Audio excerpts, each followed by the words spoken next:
All right, pros and cons of the swamp cooler versus a traditional air conditioner, or I should say evaporator. Some people call them swamp coolers. One runs on just ice or ice packs, blows air across that evaporating ice and cools down the air and blows it out. Doesn't need vent work.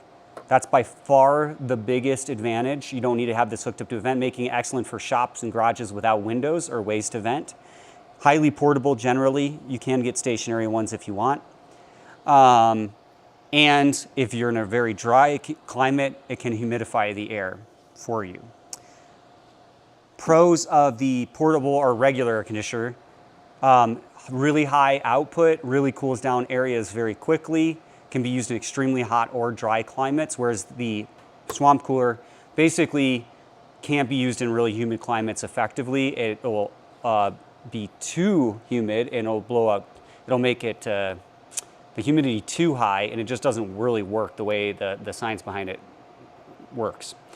So you can use the regular air conditioner in very hot, very dry climates, very high output. Cons would be that you have to vent a regular air conditioner through a window or through ductwork such as this for it to work, okay? So you can't use them in enclosed areas, and they generally weigh a lot more as well.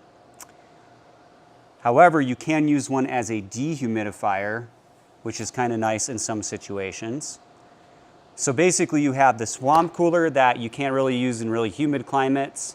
It's not as high output and can make things overly humid, promoting the growth of mold in some circumstances.